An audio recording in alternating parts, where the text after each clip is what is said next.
Bonjour à tous, aujourd'hui on va découvrir ensemble cette Gunbluster XTO Philippines Special Edition dans la gamme Tamiya Mini 4 roues motrices. Juste avant ça, je vous rappelle l'existence de la page Facebook Tamiya Mini 4 Wheel Drive France où on parle de toutes ces petites bêtes. Et on passe tout de suite à la découverte de cette boîte. Alors, la Gunbluster XTO, c'est un design qui est issu d'un animé au Japon. Et donc là, on a la version Philippines Special Edition qui est, comme vous pouvez le voir, le Lils Hobby Center 50e anniversaire. Donc ça va être l'anniversaire du l'importateur officiel aux Philippines de Tamiya. Voilà. Donc ce modèle, c'est un modèle commémoratif. Comme on pourra le voir, c'est une édition limitée que j'ai acheté pas très cher, un peu sur un coup de tête. Je trouve pas le design fou, en tout cas pas pour l'instant. Les jantes ont l'air très très belles par contre.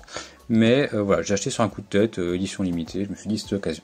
Pour ce qui est de la boîte, alors on peut donc voir plutôt une photo qu'un artwork. À la différence de la Vente derrière et du Barramviento qui sont plutôt jolis des artworks, là c'est juste une photo en fait du modèle. On peut voir que c'est un châssis Super FM, alors vous verrez il y a une petite particularité. Carrosserie en ABS, et la particularité dont je vous parlais, c'est le Carbon Fiber Reinforced Chassis, c'est-à-dire que le châssis du véhicule est renforcé en carbone. Donc c'est un petit peu l'intérêt, c'est pour ça que je l'ai acheté, aussi parce que c'est une version limitée, mais pour découvrir un petit peu ce châssis carbone. Donc châssis Super FM à moteur avant, comme son nom l'indique. Donc le châssis carbone, les rouleurs à l'avant, les rouleurs à l'arrière qui sont de couleurs différentes, les batteries qui vont au milieu, les jantes avec le design spécial, les pneus blancs, voilà, les pneus durs. Sur le côté, voilà, on retrouve le prix que je l'ai payé, le prix original 1100 yens, et comme vous pouvez le voir, c'est un numéro de Tamiya qui commence par un 9, donc c'est une édition limitée. Les batteries recommandées AA comme d'habitude, les outils recommandés, voilà, Tamiya. Donc on va l'ouvrir ensemble, la monter, et puis essayer de la faire rouler.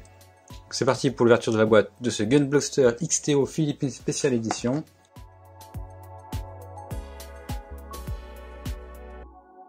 Donc à l'intérieur de cette boîte, on retrouve premièrement les parties avec le moteur, donc moteur classique, donc simple arbre, moteur monté à l'avant, les rollers gris qui sont livrés séparément du reste du matériel, les ratios de vitesse, la graisse et les axes de roue. Voilà, un petit peu de visserie pour les rollers, et on peut aussi apercevoir les contacts de batterie ainsi que des ronds en caoutchouc. Ensuite on a la partie avant ou arrière du châssis, alors je crois que c'est la partie arrière qui est du coup renforcée avec du carbone. On verra plutôt le châssis entier qui sera plus intéressant que cette partie arrière. Le gros morceau, comme d'habitude, c'est la carrosserie. Donc voilà, une carrosserie moulée en verre. Le verre est plutôt pas mal, c'est assez original en fait. Hein. Là, sur la boîte, c'est pas forcément très beau, mais là en vrai, c'est un petit peu mieux. On va la monter, ça va être peut-être sympathique une fois le résultat terminé. On peut voir ici l'espace pour le moteur, parce que le moteur est apparent, et ça permet aussi de le refroidir lors des runs. Et les ailerons arrière qui sont ici, qui vont se monter à cet endroit. Donc une carrosserie plutôt sympa. Ce qui est bien, c'est qu'elle est moulée de la bonne couleur. Elle est déjà du coup pré-découpée vu que c'est moulé en ABS. Pas besoin de les découper, donc c'est plutôt un point positif pour moi. Ensuite, on a les pneus blancs et durs, donc c'est pas des super hard. Donc les pneus blancs, ils vont pas rester blancs très longtemps, je pense, si j'utilise la voiture, mais ça a le mérite d'être original. Voilà, les pneus blancs durs. Avec les pneus, on a les jantes. Donc les jantes, elles sont vraiment très belles. C'est un petit peu un design assez réaliste, je trouve, sur la Nissan 370Z par exemple, ça ressemble un petit peu à ça. Donc là, c'est un petit peu du gris chromé, assez foncé. Donc c'est vraiment très très joli. Je pense que ça irait très bien, par exemple, sur la Supra ou ce genre de véhicule, mais pas uniquement sur ce Gunbluster XTO. Voilà, très très belle jante en tout cas. Je garde le meilleur pour la fin. Là, on a les parties annexes du châssis, donc qui sont en blanc, donc châssis noir et partie blanche, partie A blanche, donc les rollers arrière, le verrou pour la carrosserie. Là, on a sûrement ce qui tient le moteur, voilà, l'assemblage qui tient le moteur. Là, c'est ce qui va tenir les batteries aussi, j'imagine. Les petites rondelles qui vont sur le châssis, sur les axes de roue. Voilà. Donc partie blanche, ça va faire un beau contraste avec justement ce châssis, donc sans transition, le châssis en carbone renforcé. Alors, ça se voit pas que c'est du carbone renforcé, hein. C'est juste une espèce de gris mat. Voilà, Super FM châssis. Le rendu est plutôt pas mal, mais comme on peut le voir, il y a des petites traces là déjà. C'est pas moi qui les ai faites. mais le rendu est pas mal. Alors, d'après ce que j'ai vu, il faut savoir que le châssis Super FM est assez fragile et que la version en carbone renforcé est encore plus fragile puisqu'elle est plus dure en fait, et plutôt que de se plier, elle a plutôt tendance à casser.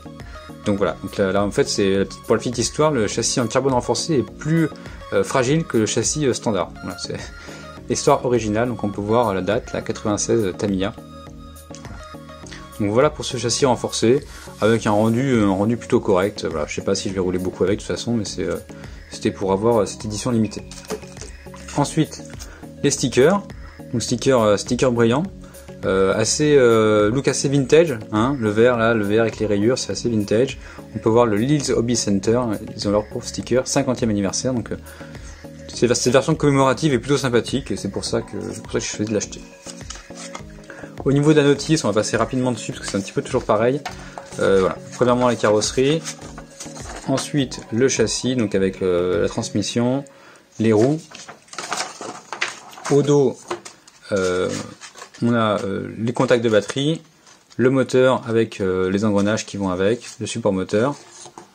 Et ensuite, on vient fixer, ça c'est les contacts de batterie aussi.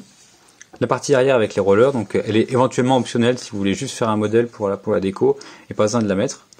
Et ensuite on peut mettre les batteries pour commencer à rouler avec le véhicule une fois la batterie assemblée et fixée. Voilà. Comme d'hab au fond de la boîte le petit papier jaune pour les précautions d'usage. Voilà, donc moi ça m'intéresse pas vraiment. En plus là c'est tout en japonais. Bien sûr il y a la version anglaise de l'autre côté.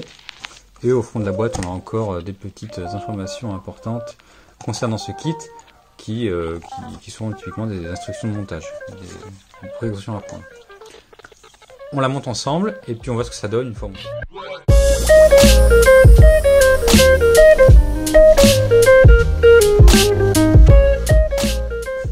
On a donc une transmission très complexe, donc pas vraiment sur la partie arrière, mais sur la partie avant, on a déjà 3 engrenages ici. Et on a cette partie un peu typée boîte de vitesse avec le moteur et le pignon, le gros pignon noir qui va venir se clipser comme ça sur les autres engrenages et les entraîner.